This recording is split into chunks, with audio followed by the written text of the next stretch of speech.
Alright, in this lecture, we're going to go ahead and create a landscape image using the knowledge we learned about shapes and how to put them together. So first off, I'm going to be using a blue pencil to create this underdrawing, and then I'm going to switch over to a darker pencil to do more of my detail work and to solidify the image. So let's go ahead and get started. So the first thing I'm going to do is I'm going to draw a horizontal line across my page.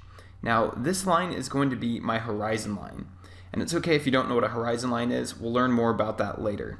But for now, we're just going to put that horizon line in there. Next, I'm going to start adding in my mountains. So my mountains are just going to be simple triangles like we saw in our breakdown of that one image. And so I'll add one right there, and then I'll add a smaller one over here. And you can really add in the mountains wherever you like. Next, I'm going to add in a rectangle here. And this rectangle is going to represent a tower that's going to be in my landscape. But for now, the basic shape for that tower is just a rectangle. We're just trying to get the composition laid out and all those basic shapes. Next, I'm going to add in an oval, and then I'll add in a second oval, or they can be called ellipses. And these are going to be a lake. So for now, the simple shape for them is just going to be a circle in perspective. Next, I'm going to start adding detail to this and turning these shapes into more organic shapes. So I'll start by first adding a little bit more of movement to the edges of these lines, and I'm going to add an edge to this mountain also. Then I'll add a little bit more detail to that edge. So we just want to start making these look a lot more organic and less like geometrical shapes. Then I'm going to add an edge to this mountain as well. Then we'll add some more organic shapes to that. Now we can move on to our tower. So the tower is just going to taper off towards the top.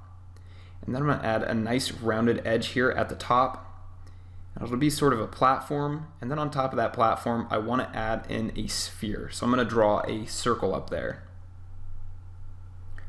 Next, let's move on to the lake. So now I want to connect these two ovals together to make the shape of my lake. Now we want to add in the reflections into the lake.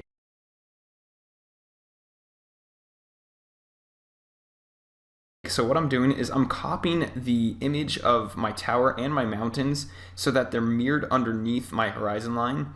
And then whatever appears inside of my lake, that's what I'm going to go in and darken. So everything else is going to stay really light. We don't really want to see that, but anything that's inside of the lake, we can go ahead and darken that. So then I'm going to add in that edge on the mountain, and then I'll add in the darkened edges of my tower. Perfect. Now I'm going to start using my darker pencil, and I'll go in there and start adding in a lot more detail. So I'm just going to darken in a lot of these edges.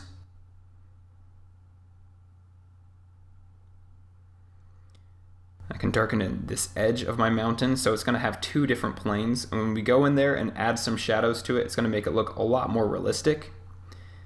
I'll add in this edge right here.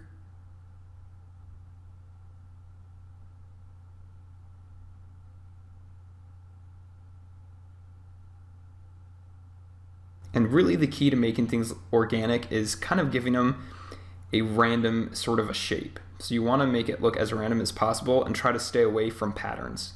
Now out here on the horizon line, I'm going to add in sort of some grass lines just to break it up so it's not such a hard-edged line. And I'm going to go ahead and do that all the way across my horizon line. If you wanted to, you could also add some trees to this horizon line. You could add some bushes or some larger plants. But for now, just keep things simple. I'm just going to add in this grass.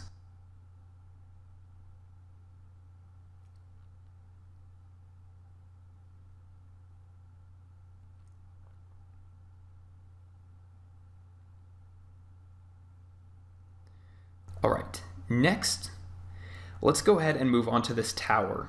So I'm just going to start darkening in these edges.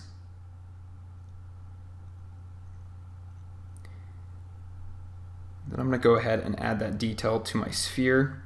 And I think I also want to add 2 points to the top of here. It'll kind of be sort of a Lord of the Rings type of tower. Then I'll add a tiny little door down here at the bottom. And then I'll add some windows at the top. And as you can see, they're just extremely simple shapes. We don't have to get too detailed with it to get the idea across. Now let's go ahead and move on to our lake. So we want to darken in the edge of our lake so we know where that edge is.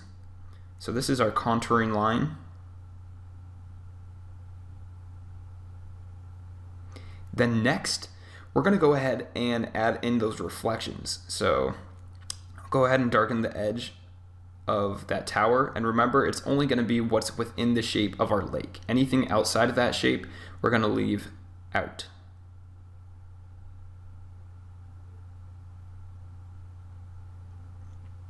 Great. Next, what we want to do is we want to start adding in some cross-contouring lines to add more detail and realism to this. So I'm going to start up here at the top of my mountain, and as you can see, I'm adding these straight contour lines that are showing the surface planes of my mountain. And so depending on what direction my cross-contouring lines are going, that's kind of telling you where that plane is in perspective.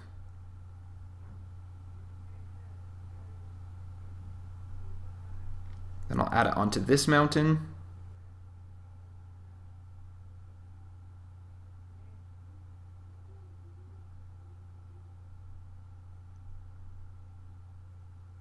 And then I can add a little bit more detail over here. So I'll add a little bit of cross contouring there.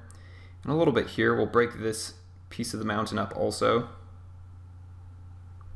Perfect. Now let's add some cross contouring to our tower.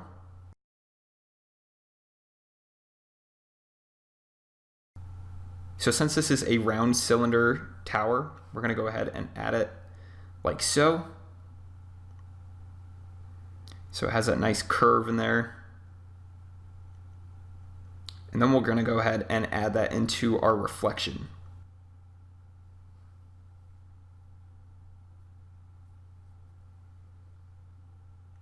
Then we also want to add the cross contouring into the reflection of our mountain.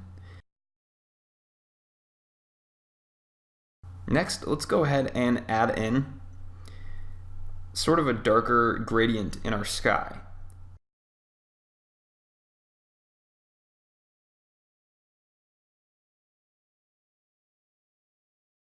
This is just going to make our background look a little bit more interesting, and you'll see here in a second we're going to add this into our reflection in our water, and it's going to make our reflection look a lot more realistic, and you'll see why in a second.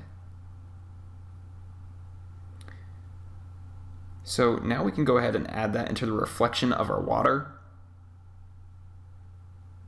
So I'm just going to add that in like so.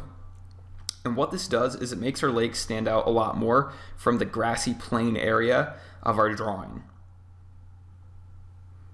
All right. That brings us to the end of this lecture. So in this lecture, you learn how to apply the things we learned about shapes and how to put them together to build up an entire image.